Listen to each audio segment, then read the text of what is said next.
Pan India star Prabhas ప్రస్తుతం fauji, spirit వంటి భారీ ప్రాజెక్టులతో బిజీగా ఉన్నారు. కానీ బాహుబలికి ముందు కథల ఎంపికల్లో కొన్ని పొరపాట్లు జరిగాయని, సింహాద్రి, ఆర్య, కిక్ వంటి బ్లాక్ బస్టర్ సినిమాలను మిస్ చేసుకున్నారని అభిమానులు అప్పుడప్పుడు ఫీల్ అవుతుంటారు.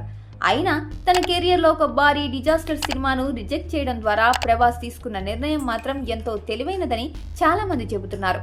దర్శకుడు మోహన్ రమేష్ కంత్రి సినిమా తర్వాత ప్రభాస్ కు 2 కథలు వినిపించారట.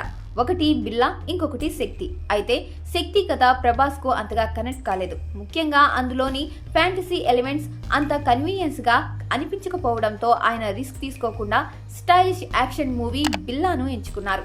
తర్వాత చూసుకుంటే ప్రభాస్ తీసుకున్న ఈ నిర్ణయం ఎంత సరైనదో బిల్లా విజయమే ప్రూవ్ చేసింది. అందులో ఆయన లుక్, స్టైల్ ప్రేక్షకులకు బాగా నచ్చింది.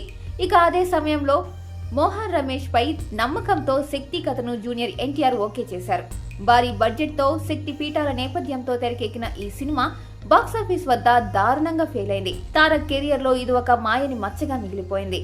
అంతేకాదు నిర్మాత అశ్విని దత్ కు భారీ నష్టాలు తెచ్చిపెట్టింది.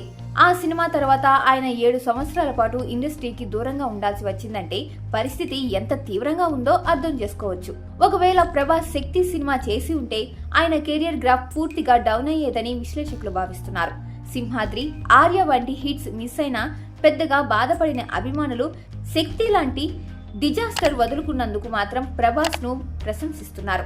మోహన్ రమేష్ ఆ తర్వాత చేసిన షాడో, బోలా శంకర్ సినిమాలు కూడా ఫ్లాప్ అవ్వడంతో ప్రభాస్ తీసుకున్న ఆ ఒక్క నిర్ణయం ఆయన కెరియర్ కు నిజంగా శ్రీరామ రక్షగా మారిందని చెప్పొచ్చు. మొత్తానికి కొన్ని అవకాశాలను వదులుకోవడం కూడా జీవితంలో కెరియర్ లో పెద్ద ప్లస్ అవుతుందని ప్రభాస్ నిరూపించారు.